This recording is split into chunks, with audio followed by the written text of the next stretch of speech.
Friedrich Nietzsche, the mustachioed maestro of metaphysics, threw a philosophical hand grenade into the late 19th century, shaking the very core of European thought. His explosive declaration, "God is dead." This wasn't just a bold statement, it was a seismic shift in the cultural landscape.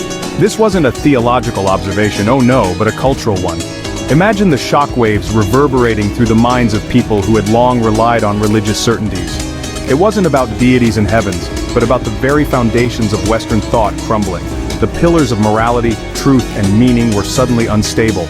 Like an earthquake, Nietzsche's words shattered the bedrock of belief that had underpinned society for centuries, leaving a landscape of intellectual rubble. This wasn't gleeful atheism, a celebratory bonfire of Bibles. It was a profound existential crisis. Nietzsche wasn't saying, "Hurrah, no more pesky commandments." Instead, he was highlighting the vacuum left behind. No, this was a lament, a warning siren wailing over a civilization adrift. The storm clouds of uncertainty loomed large. Without God, the anchor of absolute truth, morality, and meaning seemed lost. What then? Society was left to navigate a stormy sea without a compass. Nietzsche, ever the philosophical provocateur, wasn't offering easy answers, but a stark, unsettling question mark.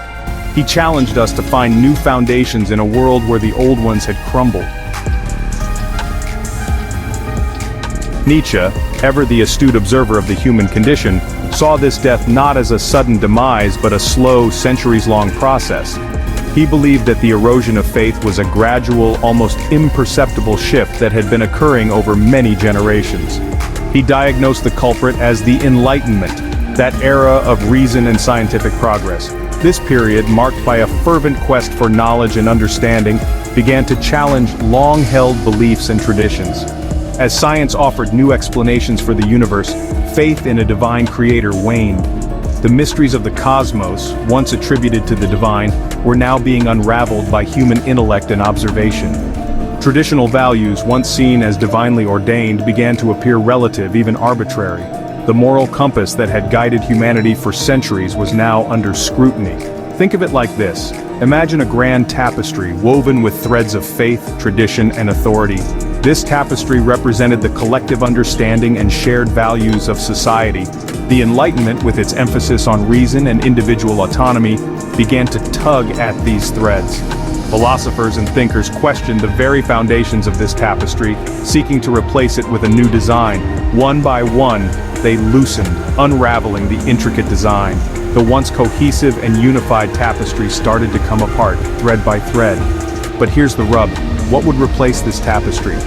The empty space left behind posed a significant challenge. What new values, what new narratives would give meaning to human existence in the absence of the divine? In this modern era, we continue to grapple with these questions, seeking new ways to understand our place in the universe.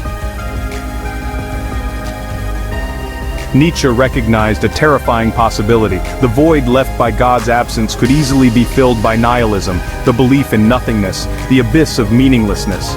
Without a divine compass, would humanity simply drift, rudderless, in a sea of moral and existential uncertainty? Imagine a world stripped of inherent purpose, a world where values were mere social constructs, where right and wrong were subjective whims. This, Nietzsche feared, was the bleak horizon of a world without God. Without the weight of divine judgment, would humanity descend into chaos, into a moral freefall? This was the chilling question Nietzsche posed, a question that continues to haunt us today.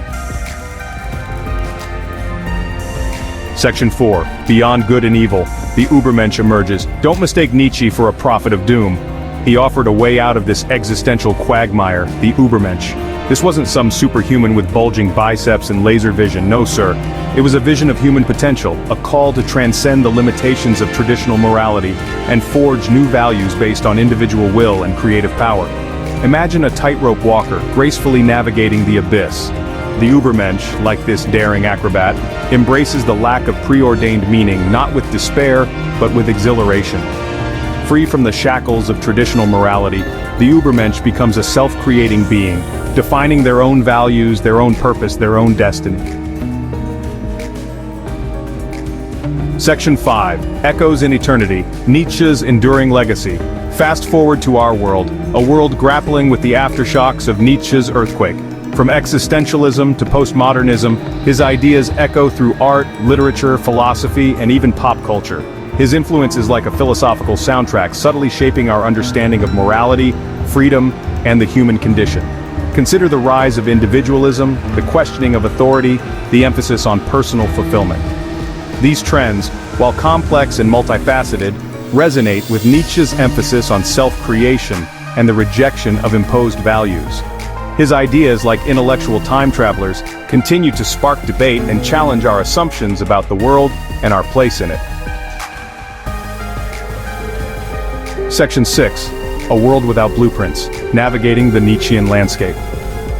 Living in a Nietzschean world isn't easy. It demands critical thinking, self-reflection, and a willingness to grapple with ambiguity. There's no divine instruction manual, no pre-packaged moral code. We're tasked with constructing our own meaning, our own compass for navigating the complexities of existence. Imagine a world without artistic blueprints, where each individual is both artist and canvas. We're challenged to paint our own masterpiece, to create meaning and purpose in a world devoid of inherent significance. It's a daunting, exhilarating, and ultimately liberating prospect. Section 7. Conclusion. The death of God, the birth of responsibility. Nietzsche's proclamation that God is dead isn't a nihilistic death knell, but rather a clarion call to awaken to our own potential and capabilities. It challenges us to rise above the comfort of inherited beliefs and to take charge of our own destinies. It's a profound reminder that we are the authors of our own values, the architects of our own meaning. In the absence of divine dictation, we must draft our own blueprints for life, constructing a framework that reflects our deepest convictions and aspirations. In a world without absolute truths, we shoulder the immense and exhilarating responsibility of creating our own. This task, though daunting, is also liberating, offering us the freedom to explore, to question, and to redefine what it means to live a good life. So as we navigate this world without blueprints, let's remember Nietzsche's challenge to embrace the freedom and responsibility of forging our own path, of creating a meaningful existence in a universe that may well be indifferent to our fate. This journey is not just about survival, but about thriving and finding joy in the act of creation itself. The death of God, in Nietzsche's view, is not the end, but the beginning of a new chapter in human self-discovery. It marks the dawn of an era where we must look within ourselves for guidance, and in doing so, we uncover the boundless potential that lies within each of us.